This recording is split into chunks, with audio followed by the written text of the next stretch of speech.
What will your storyline be in 2018 now that the holiday rush is over? LegalZoom can help you make this a memorable year before all the distractions take hold. Make this the year you finally get serious about launching and running your business. Rest a little easier knowing your family's future is squared away with the right estate plan.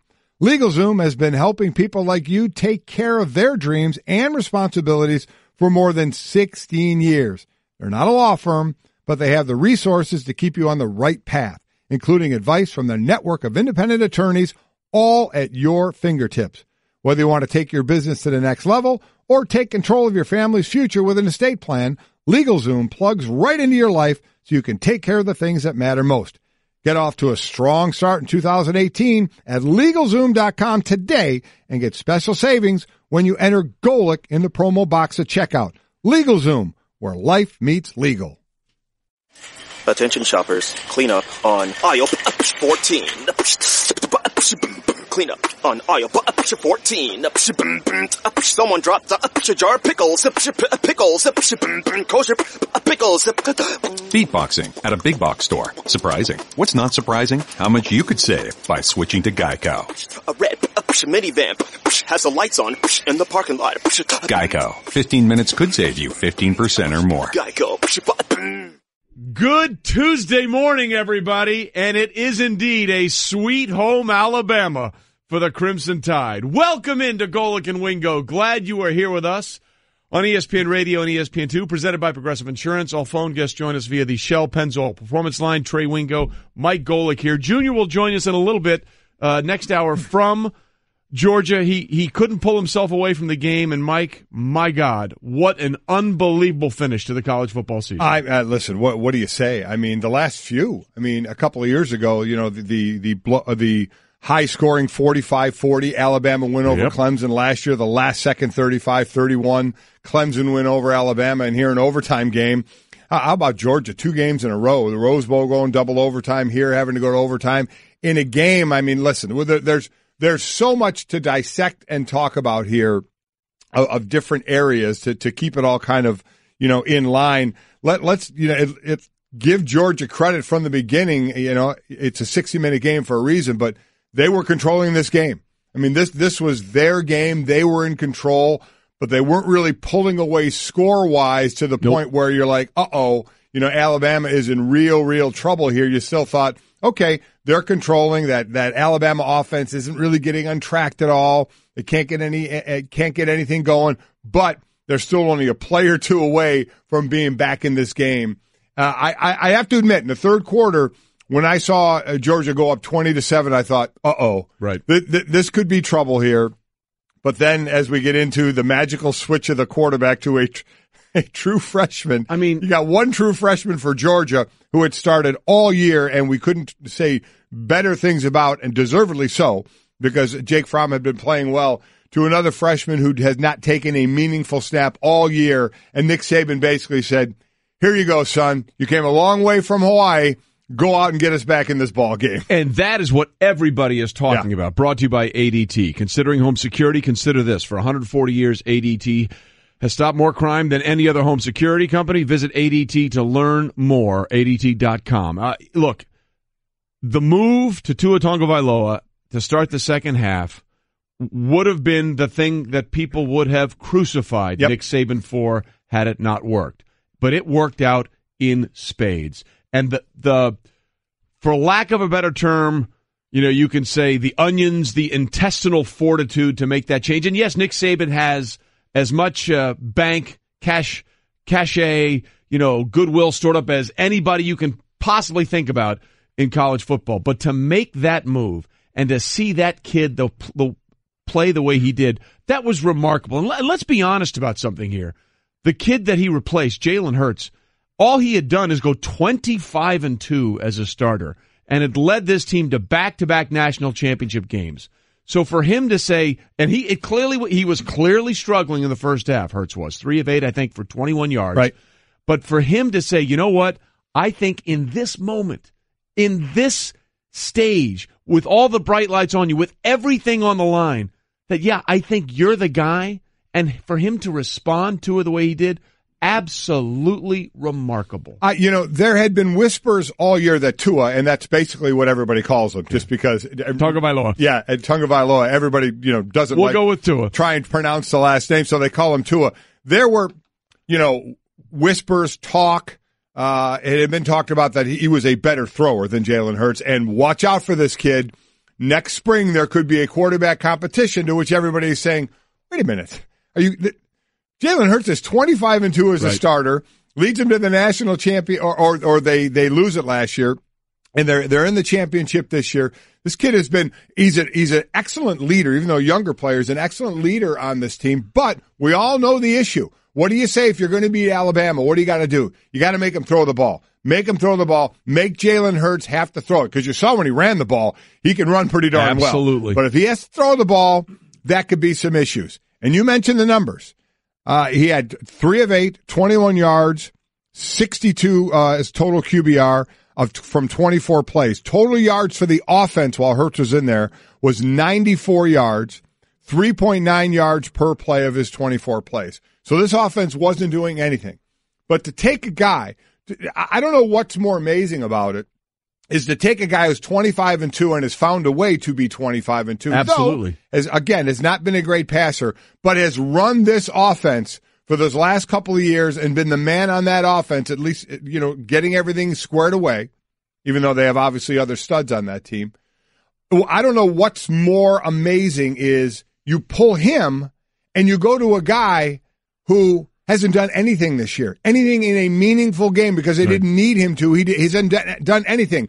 What that goes to show you is you don't come to a place like Alabama and wait. You come there and you're expected to be ready, because we're going to get into it. The list of freshmen, oh my gosh, true freshmen that were on the field at the end of this game sends that message that even if you're a 5-star, you're still an 18-year-old going into what seems like a man's world before you even go from the college into the pro, from high school to college. So now you are expected, and I think that to me is one of the more important things to find here, is when you come in there, you are expected to play, which means you get treated with that respect right away. You have to earn it, obviously, to get on the field, but that's the expectation. Listen, you're not coming here to just sit around. There's no easing in. If you're good enough to be on the field and you show that, we're going to put you on the field. And it doesn't matter if it's the second game of the season or the national championship game where we need you, you're going to go in the game. Well, to that point, wasn't the left tackle eventually a starting freshman starting a freshman for that game because of injury? Jonah Williams is their best offensive lineman at left tackle. Their best offensive lineman. I believe it was his ankle he hurt in the game.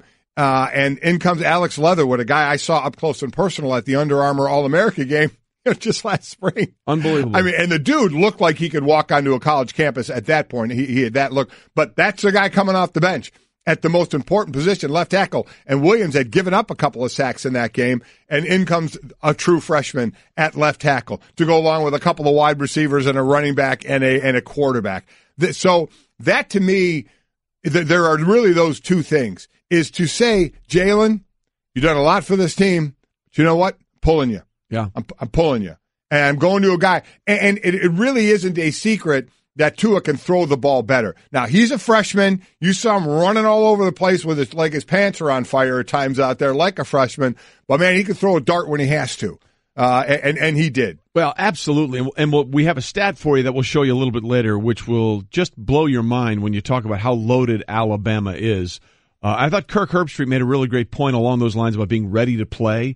On SportsCenter last night when he and Fowler were on with Scott Van Pelt. There's a lot of these guys, the classes, they come in and they take classes in the winter. They're already there for the semester before they play. So they get this whole January experience going through, winter conditioning, spring ball. So by the time they come around and they actually begin their freshman year in September after their first training camp, they don't feel like freshmen. They've been on campus. They've been exposed to this entire process for so much longer than it used to be, and that was a big part of it. And as we said, there's tons of freshmen that did great things for Alabama in the national championship game, and we'll get to that in a minute. But the bottom line was the decision at the half to make that switch, because the Alabama offense was DOA in that game. They were not going anywhere. For him to do that, look, again, Nick Saban has more stuff in the bank put away than anybody else in college football. Does. But to say on this stage we're going to do it, that's about the gutsiest call you can make. And here's what the Alabama head coach said afterwards on why he made the switch. We've had this in our mind that if we were struggling offensively, that we would give to an opportunity, even in the last game. And no disrespect to Jalen, but the real thought is we came into the game thinking that we were going to run the ball and be able to run quarterback runs, which we made a couple of explosive plays on. But just without the absence of a passing game and being able to make explosive plays and be able to convert on third down, I just didn't feel like we could run the ball well enough, and I thought Tua would give us a better chance and a spark, which he certainly did. Boy, did he. Yeah, he absolutely did. And you heard him there, and I heard Herbie talking about this in the production meeting when you sit there, the whole crew, they talk to the head coach, the coordinators, and select players. And Herbie put it to Nick Saban. He said, is there a plan for Tua to come in the game? Is it by feel or is it predetermined? And made it sound like we have a package ready for this guy. And you just heard Nick say there, if we were struggling even in the last game, we were struggling and we needed passing, we would make that move. So they were ready for him to come in the game. And then Herbie went another question. He said, well, what if he, goes 8 of 9 and 80 yards and a touchdown? Are you pulling him?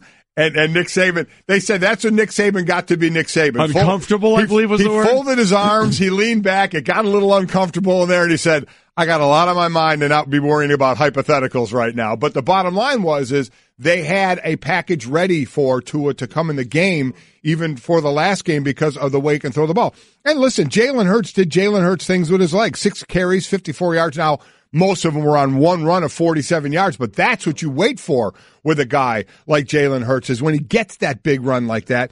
But when you have a half that goes missed field goal, punt, and a half, you're like, okay, Alabama shut out in the first half. You saw Jalen Hurts miss a wide-open Calvin Ridley in the end zone early on in that game, a wide-open defender even slipped down, but I think Ridley would have been open anyway, and just overthrew him in the end zone. And I have to say Calvin Ridley, because I'm not going to lie, didn't know that his brother Riley Ridley plays for Georgia, because Wims is a guy you throw to for Georgia, but he got injured in this one. So his brother, Calvin's brother, Riley Ridley, had the most catches for Georgia on the other end. How about that? How about the Ridley family in the national championship game? Had more catches than Calvin and had more yards than anybody. He had 6 catches for 82 yards. Yeah, Wims only had that 1 catch. You knew he was in trouble, by the way, when he went off into the locker room. You could see his just left arm dangling. Absolutely. They said he was going to come back, and I'm like, with what? With a Band-Aid? Yeah, I didn't see that happen. But it wasn't just the switch to Tonga Vailoa that Saban made, which was a great call. There was also the 4th and 4 play that led to the tying touchdown, when I don't think, in fact, I'm pretty sure that Tonga Vailoa wasn't looking for Calvin Ridley. It sure looked like he was looking for Harris. Yeah. Najee Harris, who was in the back of the end zone, and Ridley just came out of nowhere coming the other way and made that catch. I mean, to go for it, look, it was 4 minutes left. I think they still had all 3 of their timeouts. But even if they kick the field goal, they're still down 4. They still need a touchdown. It was the right call to make, even if you don't get it. So, you go for it. 4th one, you can still get a first down, by the way, at the 3-yard line. Yeah. But the throw goes to the end zone, and Calvin Ridley, you think, okay, the star gets a pass to him. But you're right. There was a whole lot of, I don't know if that ball was really meant for him. But you know what? So what? Yeah. It doesn't matter. Hall of Fame quarterback Kurt Warner had a great tweet and said, I don't think that was hey, it's happened to me too. Yeah. I mean, I'm not taking anything away from the guy, but he looks like he was going the other way, and Ridley just came out of nowhere and sniped that ball.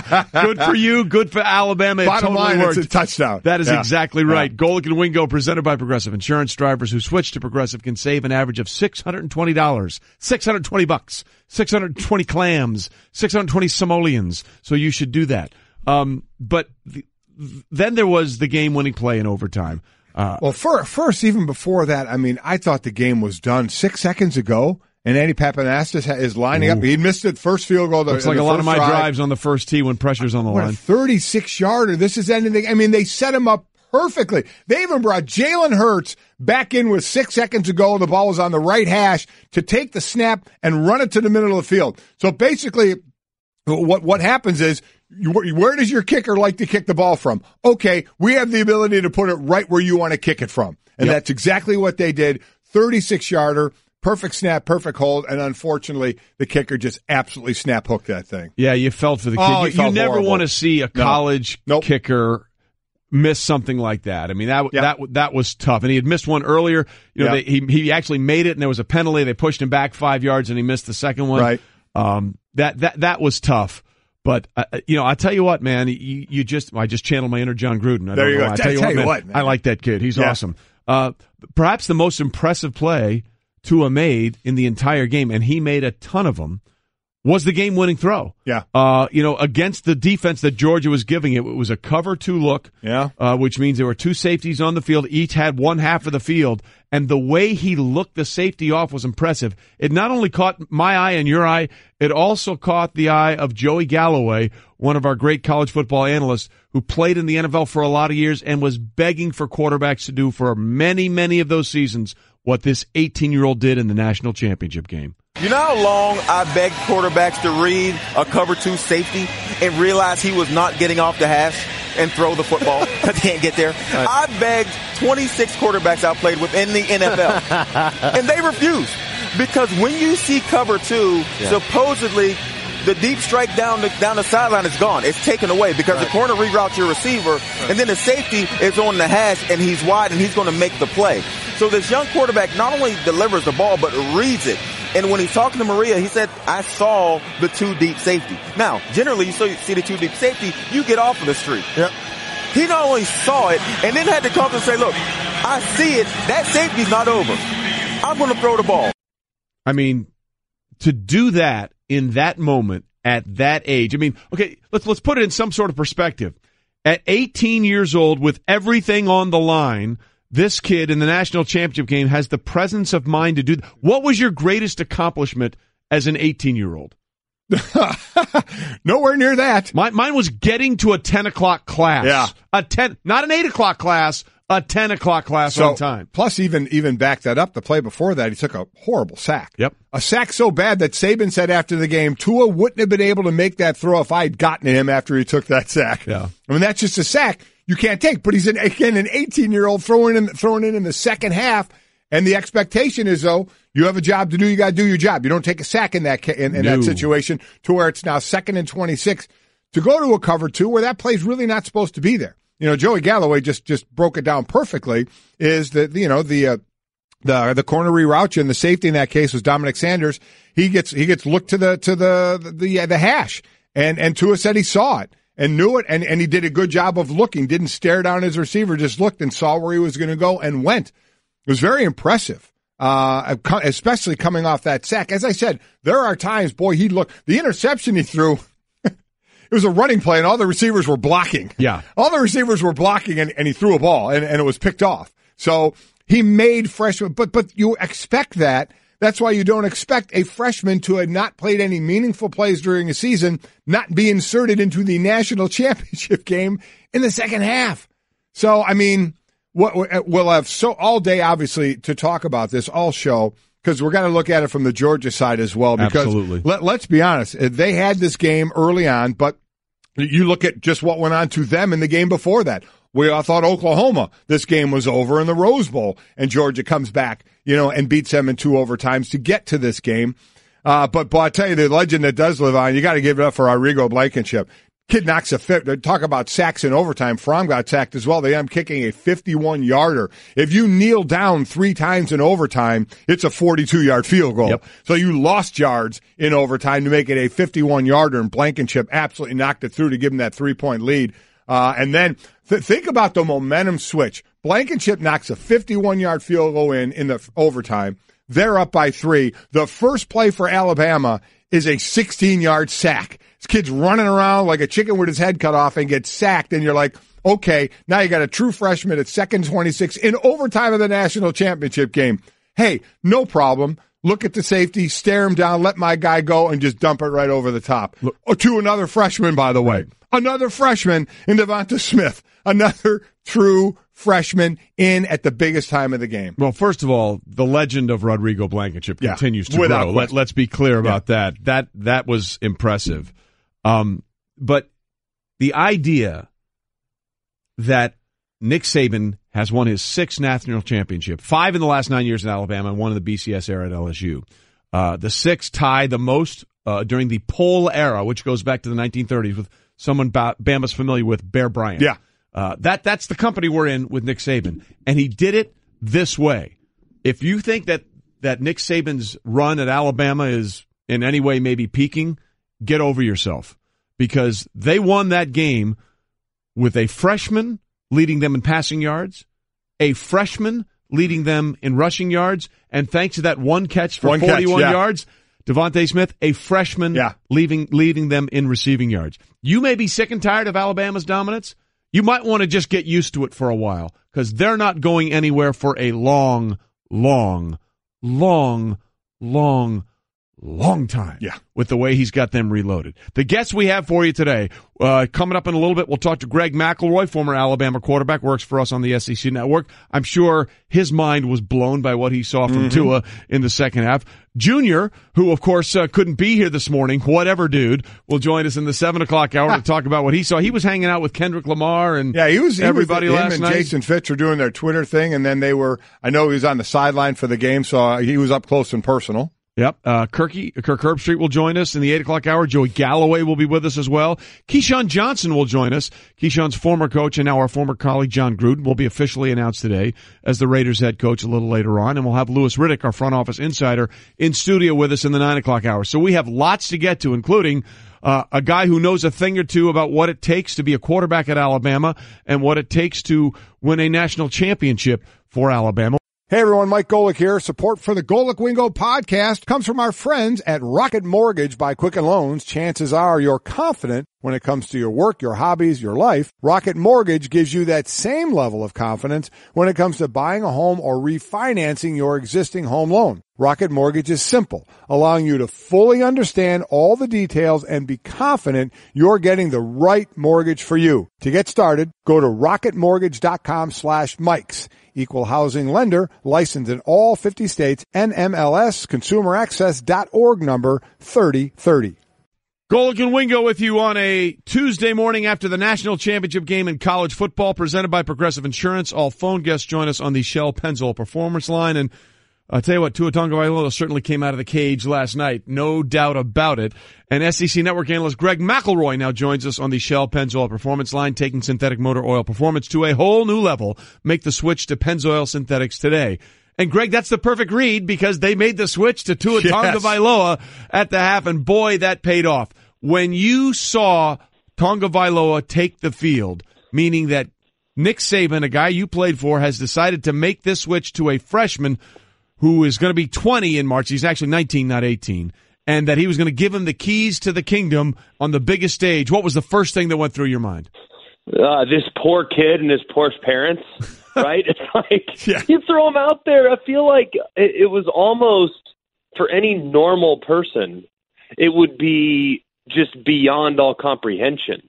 Oh, here, by the way, hey, go ahead, go in there. Your first significant playing time. You have 30 minutes to bring us back from a 13-point deficit. Hey, do your best, man. Appreciate you. Like, what? That's an impossible ask, and yet for Tua to be able to deliver as calmly as he did and as accurately as he did throwing the ball late in the game, it was just incredible. I mean, it was a storybook ending to what was a roller coaster season for Alabama and one that's punctuated with yet another national championship. You know, and before we even got to that, Greg, we had that first half where, you know, we've read the numbers of what the offense had done for Alabama. I believe 94 yards. Hurts was 3 of 8 for 21 yards. And even though while it's not a juggernaut offense, to be shut out, what was your thought process there? Certainly you have to give the Georgia defense much credit for that, but I was still surprised that this offense was shut out. You know, I think, Mike, looking at this offense and looking at Jalen, it's easy to pin the blame entirely on him given the way things worked out in the second half. But it was bad performance by everybody. I mean, there was no separation by the wide receivers. The offensive line was a little leaky. They couldn't get a whole lot going on the ground. So you can sit there and say, oh, well, it was just the quarterback. I think the players around Tua in the second half played significantly better than they did around Jalen in the first. So I really don't want everyone to walk away from this game feeling as though Jalen was the sole reason why the offense was ineffective, because it wasn't the truth. I mean, they couldn't get out of their own way when it comes to what they were trying to do in the first half. But I do think that Brian Dable, the play caller and offensive coordinator, he was a little limited because Jalen is not seeing the field real great right now, and they knew they had to make a change because coming back from a 2-score deficit the way they had it, it was not looking good unless you could throw the ball down the field, and that's not something Jalen Hurts is real comfortable doing at this point in his career. Greg McElroy with us, of course, played at Alabama, knows the pressure that goes with that position. Okay, knowing the stage that he was on and knowing that he had never played any significant time without a double-digit lead, Greg, in a game, Tagovailoa, what was the most impressive thing you saw about his performance in leading Alabama back and outscoring in the second half Georgia 26-7? Well, anybody that's been around the program has seen Tua and has been kind of blown away. And I've watched him on multiple different occasions dating back to last spring, and I thought to myself, this kid is really special. Now, I'm not sure he knows what's going on all the time, and I think that was evidenced by the sack in overtime and the interception that he threw as he was rolling to his left trying to throw it away. It was a pick. I mean, he's going to have some mistakes, but if you just can live with those, then the plays that he will make for you will flat out blow you away. So I think this kid is going to be an absolute star. And I've already said it. I was talking to a lot of people last night as we got back to the hotel, of course, burning the midnight oil, as we tend to do with these championship game performances. And I'm willing to go on record. I really believe this. I think he's going to win a Heisman Trophy at some point. I really think he has that level of upside. And knowing that Alabama and the young nucleus that they have around him, at one point last night, there were 6 freshmen on the field with under 2 minutes to play in a game in which they're playing for the national championship, the most important drive of the season. They had a true freshman at left tackle, running back, quarterback, 3 at wide receiver.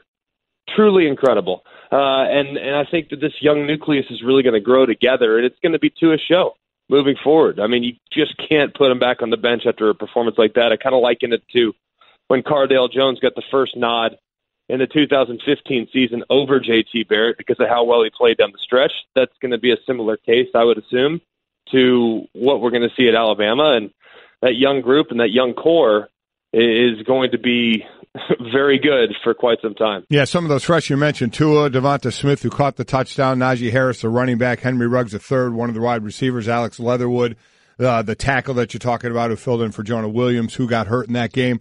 So talk about that for a minute, Greg. Take us inside there. When you, as a guy who played in that system and with Nick, go there, what does Nick put on the freshmen for expectations? Because some just go there and, you're going to sit and you're not going to do anything and you're not expected to do a lot. It certainly seems different there. So how does that come from Nick? Yeah, well, I mean, it really comes from the fact that he recruits at a high level to begin with.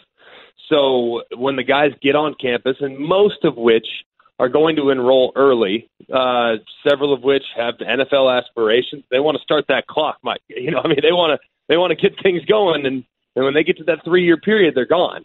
And you're going to see a mass exodus again this year from some of the third-year juniors that will be declaring. And I'm not sure we have a final list, but if it was any less than 7 or 8, I'd be surprised.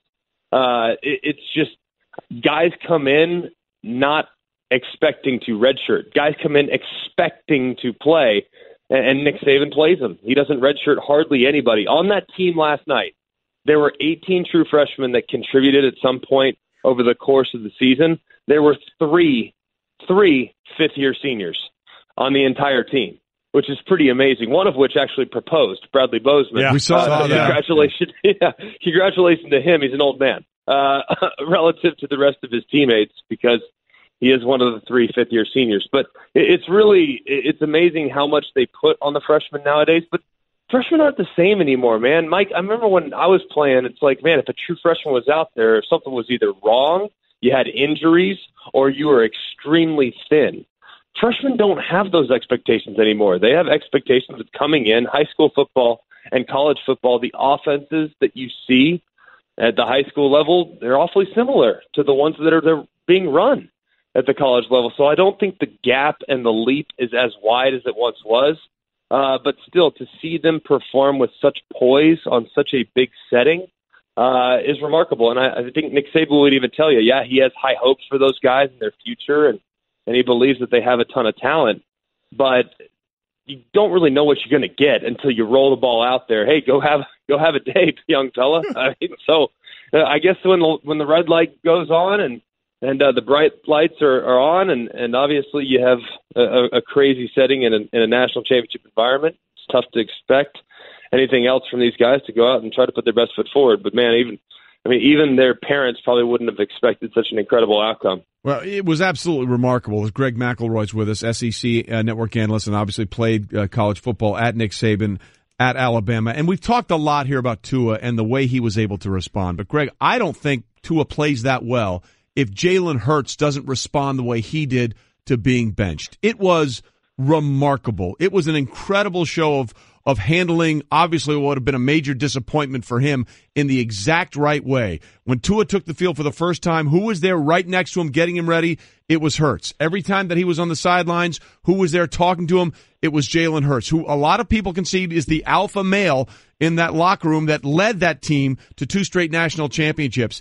And for him to handle being benched the way he did, I think allowed Tua on many levels to play the way he did. I think it's difficult to come to any other conclusion. I'm 100% with you. And I thought Jalen in his post-game visits with both Tom Rinaldi and with Marty Smith just handled it masterfully. I mean, how else can you tell a kid and rip a kid's heart out knowing that he's chased this national championship dream for the last 12 months, and at halftime you say, hey, your night's done, barring something completely unforeseen. I mean, I thought he handled it about as well as he possibly could. And I feel terrible for that young man. I do. And I feel especially bad for the ignorance that's being shown by a lot of people that are just placing the blame solely on him, because it's hard to play quarterback by yourself. I mean, he certainly can carry and shoulder some of the blame, and he'll be the first one to tell you that. But I really thought the grace and the leadership that he displayed in the final 30 minutes of that football game was just truly unique. And you just don't see it all that often. I mean, this has always been a first-class young man. It's a very disappointing outcome, and it's a disappointing and a bitter end to what could be his Alabama career if, in fact, he decides to transfer. Of course, we don't know that. We might not for quite some time, but you feel terrible for him. But like you said, I mean, his willingness to cheer on Tua, talk to Tua, try to rally around Tua and really be a part and enjoy the post game as much as anybody it shows his character, and it shows what was truly important to him. And that was what was in the best interest of the team, not for him, not for his stats, not for his reputation, not for his ego. It was truly about the team for Jalen. It always was. And it was never on display more than last night. Last one quickly, Greg, and while we know Nick Saban will enjoy it for probably last night and then start complaining today about how behind he is behind all the other teams and preparing for next year, how does Nick run this? Does Nick have open competitions? Will Nick make this an open competition if Jalen wants to stay? And we have no idea what he's going to do. But if he's going to say, will he say open competition, or is he I'm naming a starter guy and the other guy has to beat him out? Oh, no, it's open competition. If you remember back to every time that they've had a quarterback, I guess you could call controversy or competition in the off season, outside of when I was a starter, because there just weren't as many options back then. It was early in Saban's takeover. But when A.J. McCarron took over in 2011, him and Phillip Sims rotated the first couple games. If you look at Blake Sims, he played a majority of the snaps in 14 because he beat Jay Coker on the field. And then Jay Coker in 2015 rotated all the way into the fourth game of the season with Cooper Bateman. Of course, you remember Blake Barnett started the first game last year, not Jalen Hurts. Jalen Hurts came in. He became the quarterback after rotating a few series there. So I think that he will absolutely let this thing play out. In a perfect world, of course, Nick Saban knows that having both of those quarterbacks on his roster could be beneficial. Now, the likelihood of having both next year is extremely small. I think Tua made a pretty big statement last night, and he's only going to get better. That's what's so unique about this young man. So I think it's his job, and it will likely be his job in the fall. Just hope that if Jalen does decide to stick it out or switch positions, whatever he decides to do, you know it's going to be in the best interest of his future. And I would think that Nick Saban would honor that, but in a perfect world, I know he'd love to have them both back, given that Jalen really has been pretty remarkable remarkably consistent over the course of his career. And having a guy that can do some different things and can run the football is a real positive. Right. It certainly is. Everybody would like to have that problem, basically, is what we're saying. Greg, Greg, we appreciate your time this morning. Thanks so much. Unbelievable game for Tua. Unbelievable comeback for Alabama. Golic and Wingo with you on this Tuesday morning after the national championship game, and obviously elation in Alabama, obvious heartbreak for UGA fans, Georgia, the Bulldogs, and everything else. When it looked for the longest time that Kirby Smart would be the one to finally break that jinx of all the former Nick Saban assistants going up against him. Instead, he becomes the 12th straight victim. 12-0 Nick Saban is against former assistants. But I tell you what, Georgia, man. Their future is pretty bright too. We talk a lot about what Alabama has done, but Georgia looks like they're in it for the long haul here with the way Kirby has turned that program around. Yeah, definitely. You got, again, the true freshman Jake Fromm. Now he completed 50% of his passes, a couple interceptions, was sacked 4 times. You're going up against the best defense that he was going to face all year right there. And as a true freshman, I love what he has done. You have, Sony Michel and Nick Chubb. Michelle almost got to 100 yards. He had 98. Chubb 18 for 39. For carries, they did run the ball 45 times, but you knew that's what they were going to do and try and get some passes over the top. They only averaged 3 yards per run as opposed to 102 yards per run last week against Oklahoma. So we kind of knew it was going to be a little different in that, and the passing game was going to have to be a bit of a difference for them. And when Wims went down, that definitely hurt him. Yeah. He was the size guy. He was that 6'4" guy that could create that mismatch that they were looking for. And interestingly enough, it was Calvin Ridley from Alabama's brother Riley Ridley who ended up being the leading receiver for either team in the game. Yeah. 6 receptions more than anybody, 82 yards more than anybody in that game for Georgia. So, they're set up well going into the next year and the years to come. We just had Greg McElroy on. He thought that Tua, he said, this guy's going to win a Heisman. Well, if he's going to win a Heisman, he may be battling a guy named Jake Fromm for that Heisman. And again, the reason Tua is at Alabama is Fromm was offered a scholarship there and didn't go to Alabama. So when that opened up, Tua got the offer and he went to Alabama. So Alabama thought highly enough of Fromm to want him as their quarterback as well. So you got a couple of true freshmen who obviously Fromm played the entire year. He played great last night. You got to see a lot of him. Tua, you just got to see just the beginning of his tenure at Alabama. So a couple of guys really to keep an eye on. Yeah, look, a freshman led a team to a national championship, just like everybody thought it might be, except it was for the other team. Freshmen, Tua. Yeah. And you mentioned Tua only got the offer from Alabama after they lost the commitment from Fromm. Well, it goes beyond that. Devonta Smith had the game-winning touchdown, was committed to Georgia for some time while in high school. I'm a robot vacuum cleaner, so yeah, I got one gig. I suck up dirt, so pardon my inferiority complex about Geico, who does so much more. Like, not only could they save their customers money on car insurance, but they got fast and friendly claim service too, and an award-winning mobile app. Plus access to licensed agents 24/7. Who am I kidding? I can't even do corners. Uh-oh, choking hazard. Popcorn kernels. Geico. Expect great savings and a whole lot more. What will your storyline be in 2018 now that the holiday rush is over? LegalZoom can help you make this a memorable year before all the distractions take hold. Make this the year you finally get serious about launching and running your business. Rest a little easier knowing your family's future is squared away with the right estate plan. LegalZoom has been helping people like you take care of their dreams and responsibilities for more than 16 years. They're not a law firm, but they have the resources to keep you on the right path, including advice from their network of independent attorneys, all at your fingertips. Whether you want to take your business to the next level or take control of your family's future with an estate plan, LegalZoom plugs right into your life so you can take care of the things that matter most.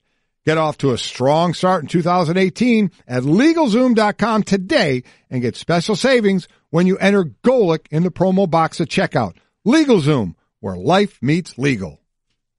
Hello, I'd like to deposit this to checking. Fate is a fickle master. What? The future is uncertain. Okay, and what's my account balance? The horizon is cloudy. I see a long, treacherous voyage filled with great peril. Look, can I just get a deposit slip or something? A fortune bank teller. Surprising. What's not surprising? How much you could save by switching to Geico. I see a yellow-eyed serpent and a low APR. Geico. 15 minutes could save you 15% or more.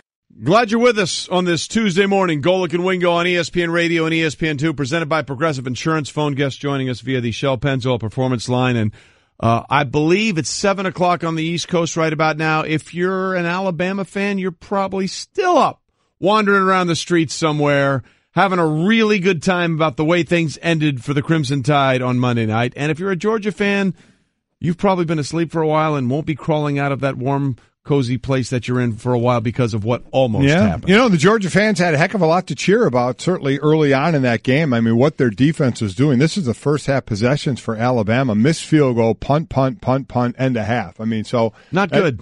Georgia defense, give them a lot of credit, and so you're shutting out Alabama at halftime, up 13-0. Kind of, they were in the reverse position the week before against Oklahoma, right, when everybody thought that game was over going into halftime. And as we find out, 60 minutes really does mean 60 minutes, and a lot can change. And one of the big changes we're going to talk about is the change in quarterback that Nick Saban made from a starter that went 25-2 to Jalen Hurts to a freshman who a 19-year-old who hadn't played a meaningful snap the entire season. Tua Tagovailoa, who is, all right? Yeah, I'm.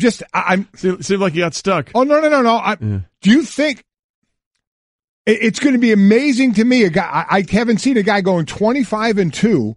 A, get pulled out of the biggest game of the season, and B, not be the starting quarterback next year. I mean, not be. Yeah, this is rarefied. This is rare air. There's no question. Really, so I'll say again that as we get into this, was it more amazing that he pulled a guy who's 25-2 or put in a guy who is a true freshman and never had a really meaningful snap all year? I think maybe the most amazing thing was what he said to Artem Arnaldi after the game. I've never been happier in my life. Which is something you just don't hear a lot from Nick Saban. We'll get into that with Junior in a little bit, who'll join us from Atlanta. Lots more on the national championship game throughout the morning. We'll also have Joey Galloway, Kirk Herbstreit.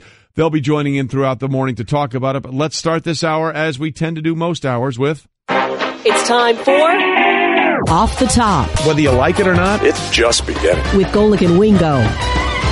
All right, we start off the top in the NBA. Timberwolves defeated the Cavs by 28 Monday, Minnesota's largest win against a team that entered the game at least 10 games above 500 since 2001, and this was about as bad as you can get for LeBron James. Yeah, it was. LeBron had a plus-minus of minus 39, the worst in the 1,101-game regular season of his career. His prior worst was minus 34 against the Warriors in January of 2016, so... Yeah, listen, there's 82 games. You're not going to be up for every single one of them. This is a bad one. But, listen, Minnesota has done this. Minnesota led the entire way. It was Minnesota's sixth win without trailing this season, two more than any other NBA team. Minnesota in the West is sitting at 26-16, 7.5 games out from the Warriors, are sitting in that 4 spot. And Cleveland, they're, 26-14 in the 3rd spot. They'll be just fine, but This is a bad game. But it's not like early on Cleveland was losing to like the below 500, not making playoff teams, of last year when they were getting beat. Minnesota, we talk a lot about Minnesota and what they're trying to build out there. And how well they're playing, and you can tell by their record and what they're doing. And the stat I just gave you, that's a good team that the Cavs lost to, but it's one of those that obviously got away from you as well, because I don't think anybody in the world thinks Minnesota's 28 points better than the Cavs. No, and in the weirdest stat of the morning in terms of the NBA, for whatever reason, in regular season contests, LeBron James now falls to 5-12 against Jimmy Butler teams. Isn't that weird? I can't make heads or tails of that one. All I can tell you is it just is. As we continue. Off the top. Staying in the NBA, Steph Curry does what he does, pacing the Warriors with 32 points Monday as the defending champs top Denver 124-114. There was that. Remember last year it was Kevin Durant with the hyperextended knee. How is he going to come back from that? But it was kind of a one-off. That certainly can happen out there. Because this year with Steph Curry, it's an ankle, and he's had the ankle issues. He's had the ankle surgeries before. So, and it was one of those, he's going to be back in a couple weeks. He's going to get reevaluated in a couple weeks. Could surgery be down the road again? There was a lot of kind of ifs for that. I'd say he's come back from that pretty well. Yeah. And doing pretty well, and having Golden State right where everybody thought basically they were going to be, and that the only thing that could bring them down would be injury. As I said, last year to Durant to miss significant time. Steph Curry missed some time this year, but really still really hasn't slowed him down. The injury would have to be in playoff time. Correct. Like a couple of years ago when Steph Curry did get nicked up a bit when the Cavs beat them. He was nicked with that ankle. So that's something you wait to see is in playoff time, do they have all their pieces together. By the way, Steph has won 2 MVP awards, so let's give him our MVP moment of the week, brought to you by Sport Clips. Check in online at sportclips.com/check-in and claim your spot today. We move up one spot in Off the Top. Trae Young and the 9th-ranked Sooners host number 8 Texas Tech this evening at 7 Eastern on ESPNU. Young leads the nation in points per game, 29.4, and assists per game in 10.2. But, and oh, by the way, since assists became official stat, 83-84 season, no players led Division I in both. But going up against Texas Tech in efficiency and defense. Texas Tech's defense efficiency 2nd, points per game 4th, field goal percentage given up 5th, assists per game 3rd. This is the toughest defensive team that Trae Young is going to face this year. So let's see how he squares away here. Yeah, and by the way, right now Oklahoma's on pace to be the highest scoring offense in Big 12 history, while Texas Tech, to what you're talking about, on pace to be the stingiest defense in Big 12 history. So clearly something has to give in this game tonight on ESPNU. Off the Top. And we finish up off the top with John Gruden, going to be introduced as the Raiders head coach at a press conference today, 3 o'clock this afternoon, East Coast time, noon on the West Coast.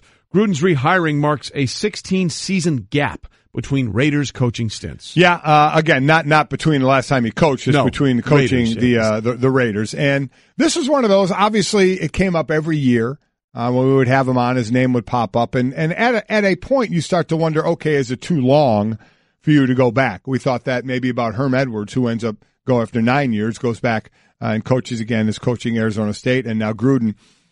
Kind of, you could tell, was getting that itch. I'll never forget the interview we had with him when his name was coming up again, and we had him on, and he was that was an interview where he was the most of never say never, just never sure, where you're like, he may really be thinking of coming back. That itch has come back to get him, and, 10 for $10 million doesn't hurt either, but he is a coach at heart, and I'm more surprised than not when the coaches stay away for good then end up staying away for a little bit and then coming back, which it took him a little longer, I think, than a lot of people thought. But I think most people believe John Gruden is back where he wants to be, and that's on a sideline. Right. And again, that 16-season gap between coaching the same team, that's the largest gap between head coaching stints with the same team in NFL history.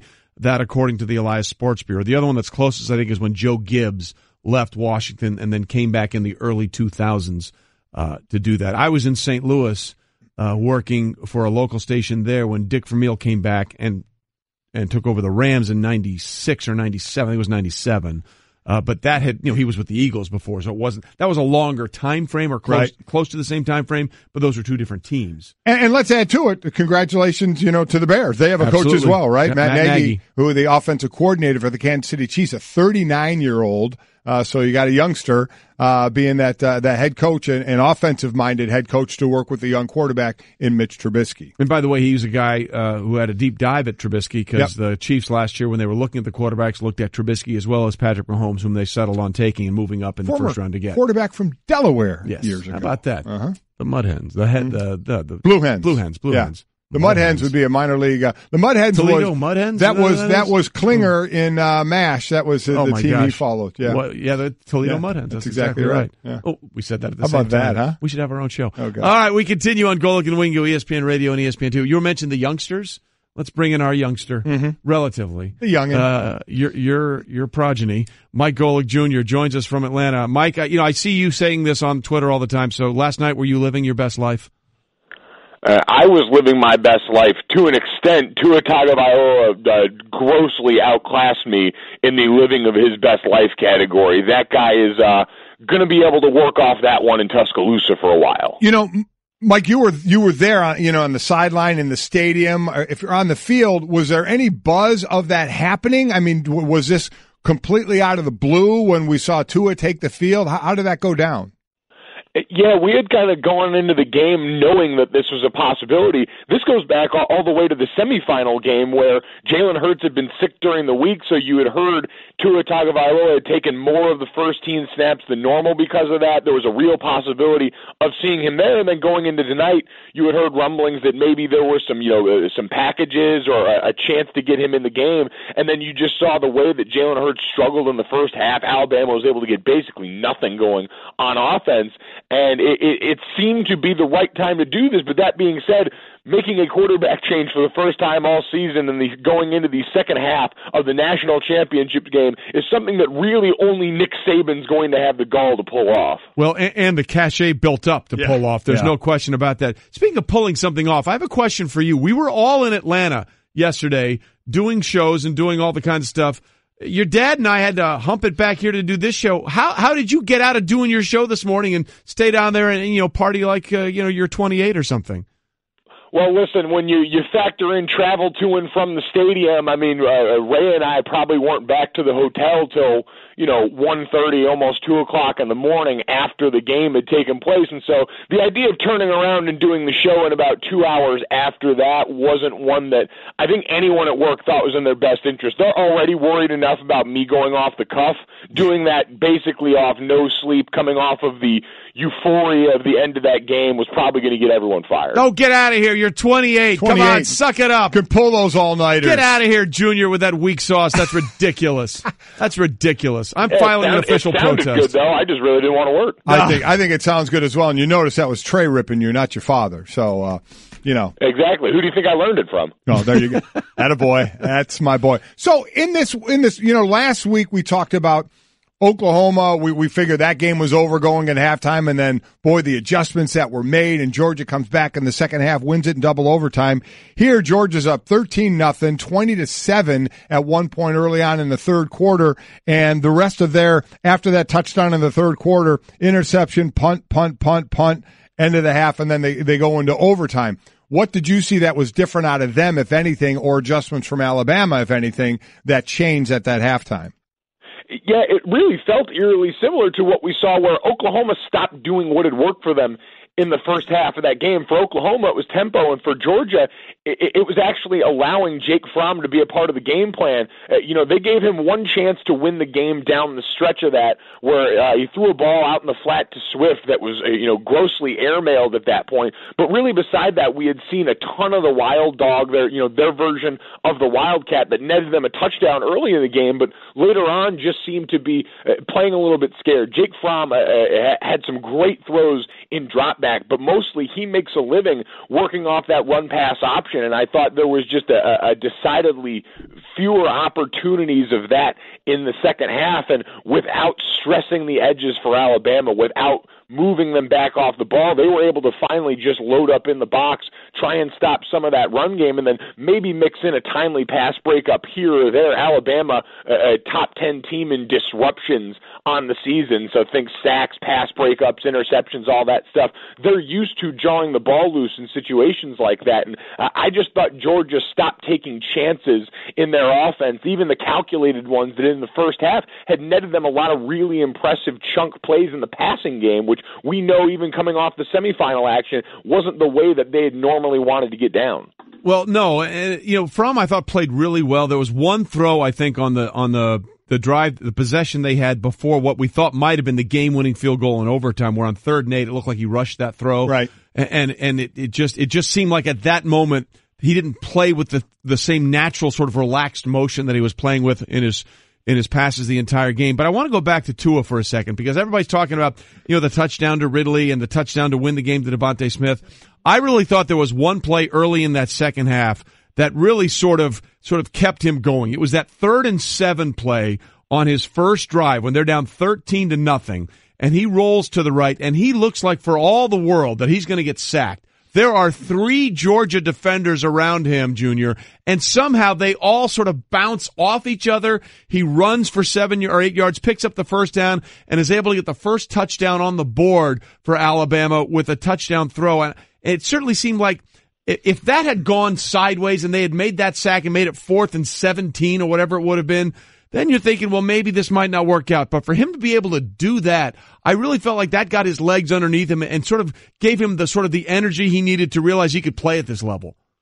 Well, it was really necessary because you think about the first drive of the second half. I believe it was a 3-and-out, and you start to wonder, all right, how long is Nick Saban going to let this experiment go in the other direction? Certainly we had seen Jalen Hurts had gotten the hook after the first half, but how long was he going to let this go the other way if it really looked like it wasn't starting to work? And that was one of those moments. It reminded me a lot of, Eli Manning spitting out of that cloud of bodies in the Super Bowl to ultimately make a big play there. And I leaned over to someone on the sideline, and we all kind of said the same thing. If this game ends up going Alabama's way and they pull this back, we're going to circle that particular moment, that 3rd and 7 spin out of the sack, as the moment where everything changed for this team. And I'd firmly stand by that. That was, listen, this is the top dual threat quarterback in the country, and as much as we had heard about his arm coming into the season and throughout the year, you have to remember there was dual threat for a reason, and this guy time and time again made plays not only like that to net first downs, but just to get out of pressure and get the ball out of bounds a couple of times, which we know is monumental for a freshman kid,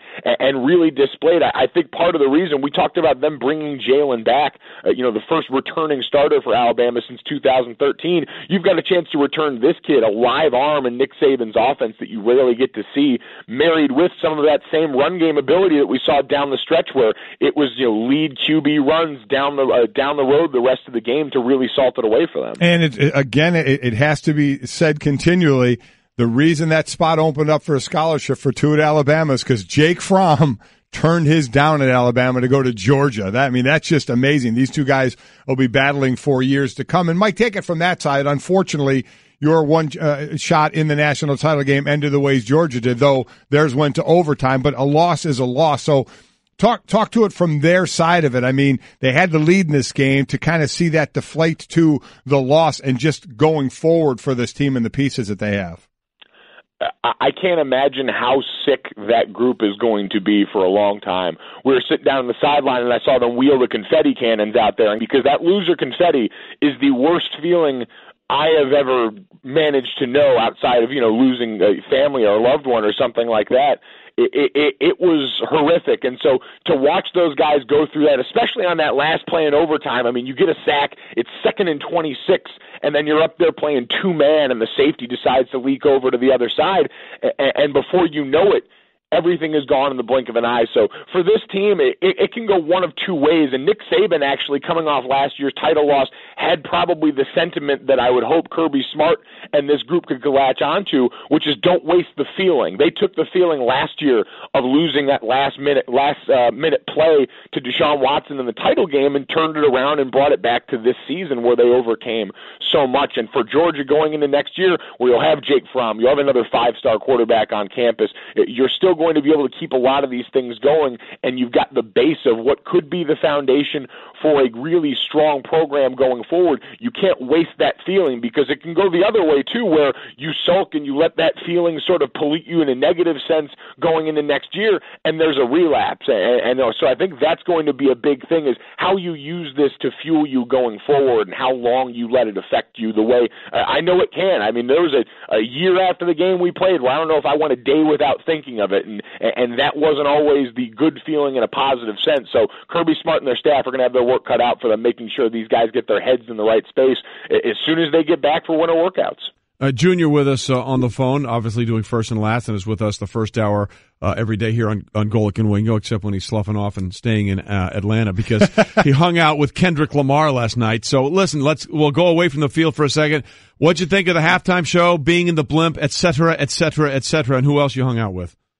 Yeah, being in the blimp was incredible. Obviously, the people at Goodyear were awesome for hooking that up for us, and I didn't know I was going to be a blimp guy until I got up in the blimp. Jason Fitz, who I was doing it with, was on the way up, white knuckles, sweating and crying. I'm trying to open the windows and see if I can stick my head outside. I was like a dog in the car. I was so excited to be out there for the trip and then to get to see the views that we got. I thought the halftime show was great. I know this is a sort of a new reach for college football to make this happen, and maybe the first rap concert I've ever seen where the guy is wearing like a North Face style coat the entire time and gloves. So certainly shout out to him for pulling that off amidst what was cold and rainy conditions on the outside for a long time. And listen, just getting to be down there and see the proliferation. We spent time on both sidelines of former players and pros now back watching this game, and we were down on the Alabama sideline in the second half where it didn't look like things were going overly well, and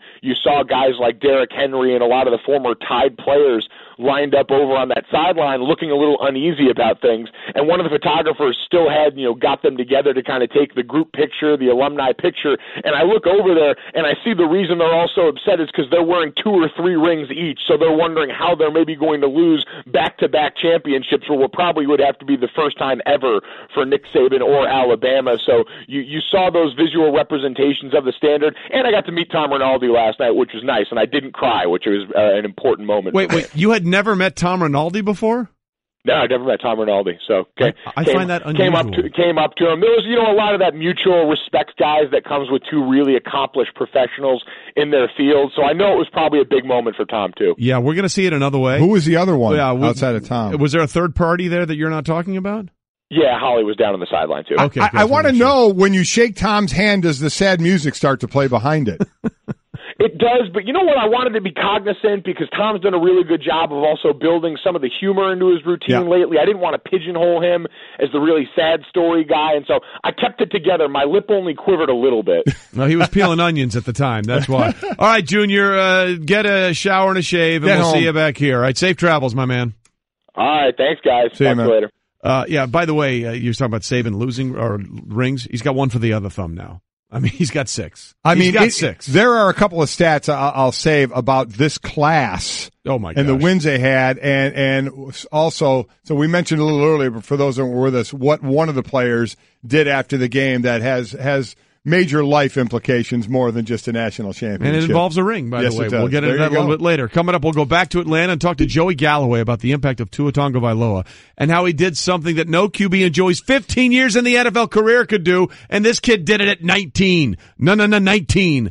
Hey everyone, Mike Golic here. Support for the Golic Wingo podcast comes from our friends at Rocket Mortgage by Quicken Loans. Chances are you're confident when it comes to your work, your hobbies, your life. Rocket Mortgage gives you that same level of confidence when it comes to buying a home or refinancing your existing home loan. Rocket Mortgage is simple, allowing you to fully understand all the details and be confident you're getting the right mortgage for you. To get started, go to rocketmortgage.com/Mikes. Equal housing lender, licensed in all 50 states, NMLS, consumeraccess.org number 3030.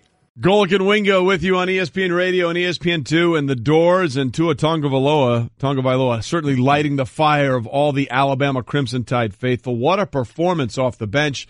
And we're joined now on the Shell Pennzoil Performance Line to talk about it with Joey Galloway, our ESPN college football analyst, and of course played for Ohio State, played many years, 15 years in the NFL. And Joey, I have a lot to ask you, but I've just been informed the most impressive thing about you this morning.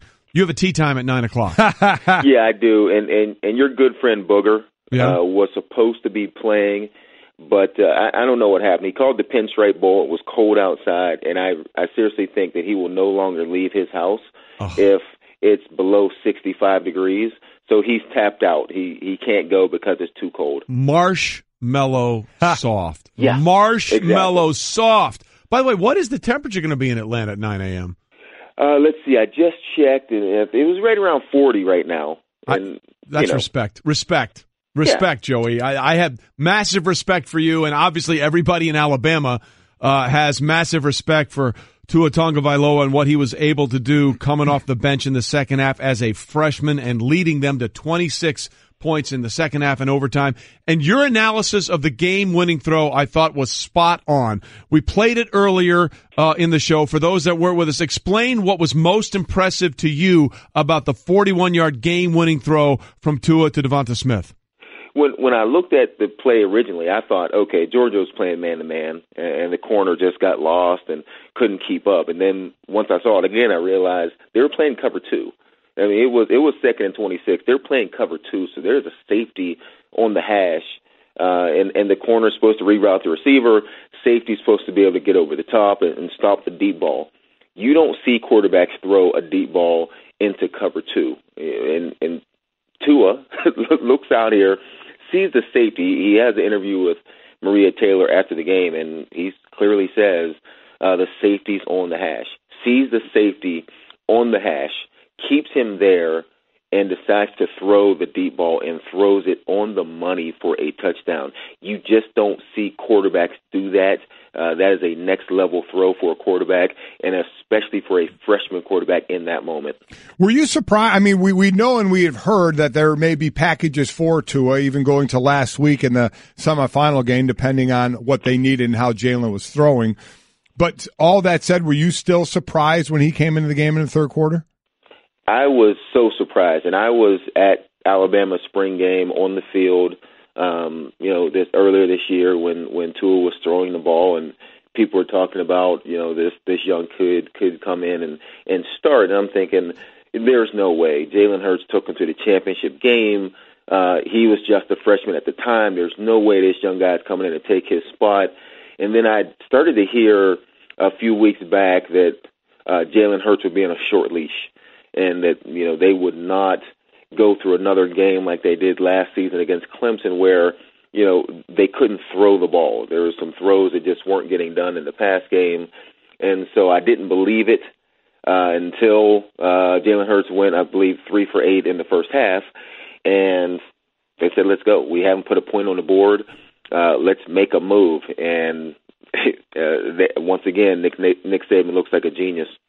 Well, that is the point, right? I mean, what other coach do you think in that situation would have had not only the wherewithal to make the switch, but if it had backfired, would have had the sort of the reservoirs built up of good trust to sort of say, yeah, I understand why he did it?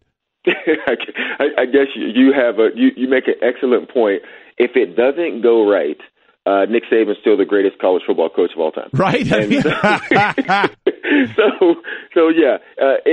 It's a big call. I mean, but Jalen Hurts was struggling. It was looking like Georgia's defense was going to be able to shut Alabama down because they had to run the ball. There was nothing they could do throwing. He was missing some guys, missing some reads, and so.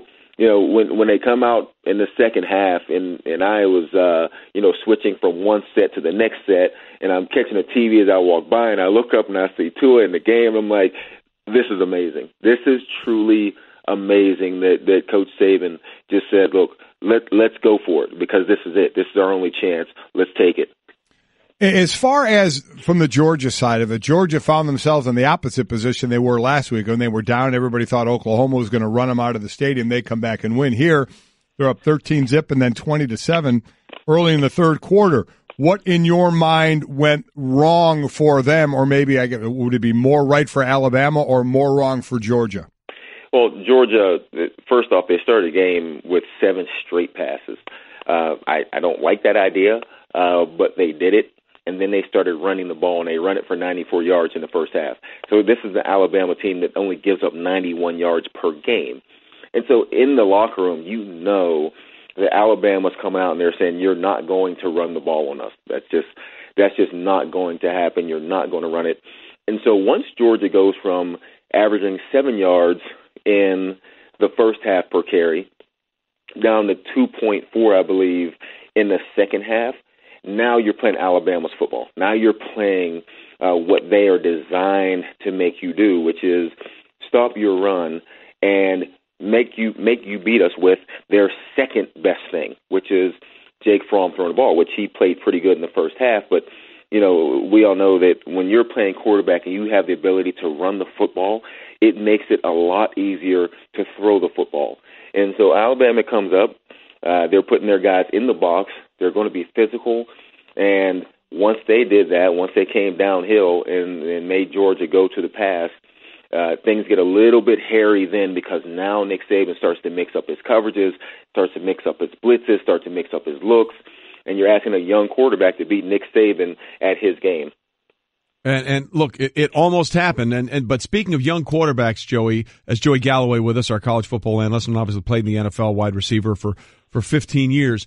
Joey, I thought one play, and we talked about this earlier, and I'd love to get your interpretation on it, that was really key to Tua in that second half. He goes 3 and out on that first drive, and then he has that 3rd and 7 on the second drive, and he rolls right, and it looks for all the world like he's going to be brought down by not 1, not 2, but 3 Georgia defenders. Somehow they sort of clang off each other, and he's able to run back to the left and get the first down, which eventually led to Georgia's first points in that, Alabama's first points in that game. How important mentally do you think that play was for him to sort of settle him down? I think you need a play. You're absolutely right. It didn't start off great. And so in this situation, you need a play. And for a lot of young quarterbacks, that play sometimes ends up happening running the football because you just need to move the chains. You just need to get your team excited, get some momentum. And so there were a couple plays. I mean, how about the 4th and 4 throw to the end zone? And I still don't think he could see Wrigley coming across the field. Neither does Kurt Warner, by the way, who tweeted that. He's with you. Yeah, I mean, especially when you see the replay, and he's not even in the screen when he cuts the ball loose, and then he comes across and catches it. And so, between that run that you're talking about and the 4th and 4 that you're talking about, sometimes things go right. You know what I mean? Sometimes things fall in your lap, and if you're Georgia, you're looking back and you're kicking yourself because those are 2 plays. And you never, ever want to boil a game down to 2 plays. But those are 2 that Georgia really had a chance to change the game. Joey, first a game next year is Tua or Jalen behind center? Oh, man. It would be hard to imagine Tua not being the quarterback now, as hard as it was to imagine Jalen Hurts not being the quarterback this season, all season long. But you could just tell play calling wise, they were able to just call whatever they wanted. They could really go into the play side of the playbook. The throwing side of the playbook and say, yeah, we can call any one of these. And they were letting him stand in the pocket, look downfield. It wasn't just quick throws, which, you throw a young quarterback out there, you're thinking there's going to be some quick throws, some screens, some swing passes, which is a huge part of Alabama's offense anyhow. But it wasn't. It was 5-step drop. It was sit in the pocket, look downfield, wait for the crossing routes. And so it would be hard to imagine Alabama going back to a limited offense because they don't trust Jalen Hurts' ability to throw the ball. So I'm going to say Tua would be the starter moving forward unless he just loses it in the spring. Well, again, it looks like, even Jalen Hurts said he has that it factor, what he talked about. Right. It certainly seems like things are trending Tua's way, and things are trending Joey's way, because he's going to put that peg in the ground. That is mad respect for you, my friend. Thanks for being with us, and call Booger out for being as marshmallow soft as he actually is, all right? He will never, ever live this one down. No, it's ridiculous. Ever. It's an embarrassment. It's an embarrassment. Thanks, all right, Joey. Appreciate you being with us this morning, and hit him straight, my friend. All right, guys, thanks. Joey Galloway with us here on Golic and Wingo. Look, obviously Alabama goes into next season as the national champs, defending national champs, but with who they have, would you rather be Georgia or would you rather be Alabama next year? We'll discuss it next. Golic and Wingo, ESPN Radio, ESPN2. Sports Center brought to you by Straight Talk Wireless. To win a basketball, you got to play some great coverage, correct? And with Straight Talk Wireless, you know you're getting great coverage because they use the exact same 4G LTE towers as the big carriers, but for a lot less. Straight Talk Wireless, only at Walmart. Refer to terms and conditions of service at straighttalk.com. Golic and Wingo with you on ESPN Radio and ESPN2, presented by Progressive Insurance. We're all basking in the glow of another Alabama championship, 5 in the last 9 years. Think about that. It's incredible. We marvel at what the Patriots have done in the run with Brady and Belichick. It's 5 since 2001, which is 16 years. So we have 5 in 9 years for Alabama, 6 for Nick Saban in total when you consider his championship at LSU. And I just want to pose this question to you. We had 6 head coaching openings in the NFL. 2 have been filled, John Gruden and Matt Nagy. Right. Gruden to the Raiders, which will be announced later on today, and Matt Nagy to the to Chicago Bears. But there are 4 open head coaching jobs in the NFL. You have the New York Giants, you have the Indianapolis Colts, you have the Arizona Cardinals, and you have the Detroit Lions.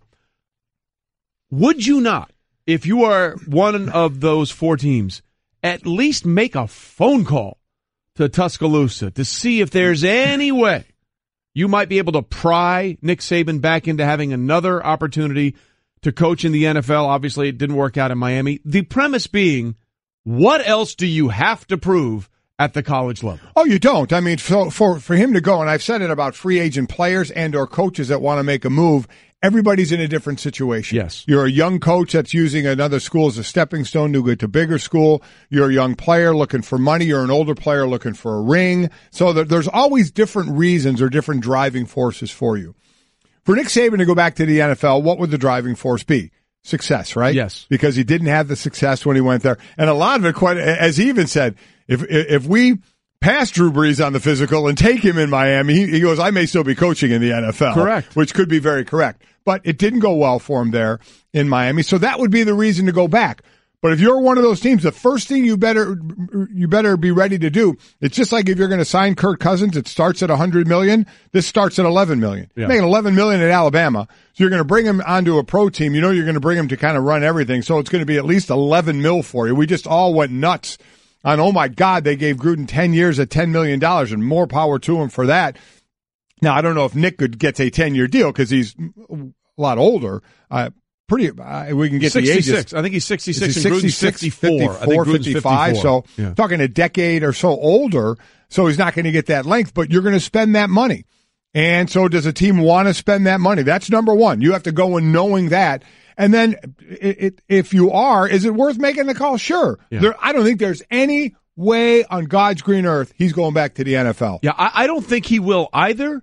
But if you're Bob Quinn, who obviously is a GM for the Lions, who grew up with Bill Belichick and came from that system, and obviously Bill and Nick are basically, the same thing, just one in college and one at the NFL. I don't know if you could pry him away, but my God, with everything that we see in the coaches that come through in the NFL, how do you not at least try? How do you not at least stir the pot to see if you can find a way to say, hey, look, you could stay there and you could be the greatest coach and you could win 3 more championships at Alabama, or you could do the one thing that's missing from your resume, the one thing that you can't say, that you had success as a head coach in the NFL. And Nick Saban, if you're the ultimate competitor, do you really want to end your career not knowing that you could have had success at the NFL level? I mean, that's the button you have to push. And you know what made down that whole thing? Yeah. Is Nick saying, wife doesn't want to go. Also true. Also true. I mean, look, I don't want to go, but you know what? Wife doesn't want to go. David Shaw, the head coach at Stanford, has always said, you got to find me a place to live and work that my wife's happy better than Palo Alto, California. And I understand that. But at the end of the day, don't you have to try? You have to make the inquiry, right? Well, I guess, maybe people have already done it by backdoor channels. We know that happens all the time to see if there's going to be interest at all. Quite honestly, I don't think he's interested, and I don't see anybody losing their mind. I don't see anybody going, we'll give you $15 million a year. The dude, he's the only one coaching in sports who can hear the John Gruden contract and go, so what? I'm making more. He's making more. He's making $11 million. He's making more than Gruden right now, and everybody lost their minds on Gruden. Now, again, that's $100 million over the 10 years, but you know what I mean. So I don't think he's taking one step out of Alabama. I think he's going to be coaching there, and I think he's going to rack up more national championships as early as next year, possibly. Right. I don't think he is either, but and I don't think the money would do it. I think the only way to poke the bear would be to go, there's that one little thing missing on your resume. You've done this, and you've been great at this. Let's try this. Yeah. I'm with you. I don't think any team would be successful, but boy, I'd get on the bat phone, and that would be the first call I would make. All right, coming up, we'll get the perspective of Kirk Herbstreit, who called the national championship game on television for ESPN, and his thoughts on the quarterback switch, and maybe calling Nick Saban. Next, Golic and Wingo, or Golic and Wingo in English. Hello, I'd like to deposit this to checking. Fate is a fickle master. What? The future is uncertain. Okay, and what's my account balance? The horizon is cloudy. I see a long, treacherous voyage filled with great peril. Look, can I just get a deposit slip or something? A fortune bank teller. Surprising. What's not surprising? How much you could save by switching to Geico. I see a yellow-eyed serpent and a low APR. Geico. 15 minutes could save you 15% or more.